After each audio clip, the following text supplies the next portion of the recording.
Hi friends, மல்லி சாதம் எப்படி செய்கிறதுன்னு பார்க்கலாம். ஒரு கைப்பிடி அளவு மல்லி தலையை வாஷ் பண்ணி மிக்ஸி ஜாரில் சேர்த்துருக்கேன். அது கூடயே சின்னதாக ஒரு துண்டு புளி, பெரிய பச்சை மிளகாய் இருக்கும், நான் 1 சேர்த்துருக்கேன். சின்னதாக இருந்தால் 2 சேர்த்துக்கலாம்.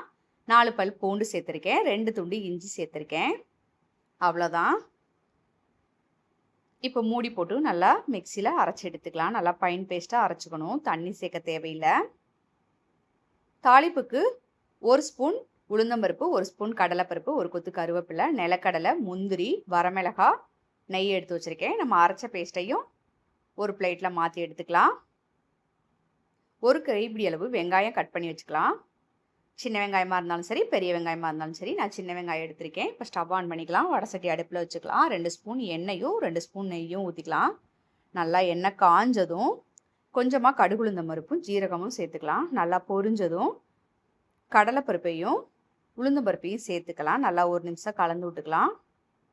நல்லா செவந்து வந்ததும் நிலக்கடலையும் முந்திரியும் சேர்த்துக்கலாம். நல்லா கலந்து விட்டுக்கலாம். நல்லா செவந்து வந்ததும் வரமிளகாய் சேர்த்துக்கலாம். இப்போ சின்ன வெங்காயம் சேர்த்துக்கலாம்.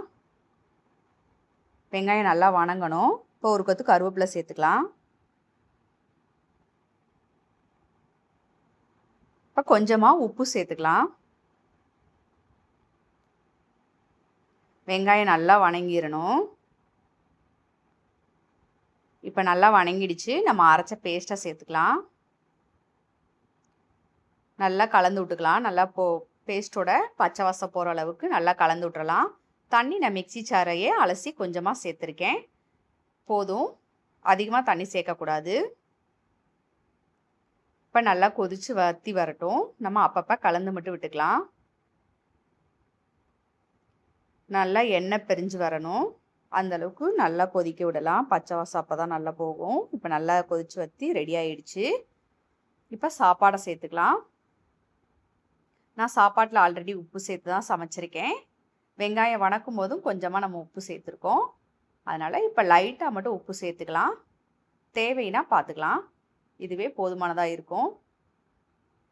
இப்போ நல்லா அடுப்பை லோ ஃப்ளேம்லேயே வச்சு நல்லா கலந்து விட்டுக்கணும்.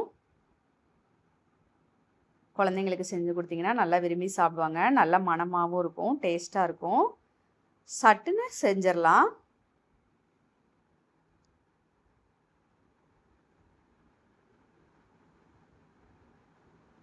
அவ்வளோதான், மல்லி சாதம் ரெடி ஆயிடுச்சு.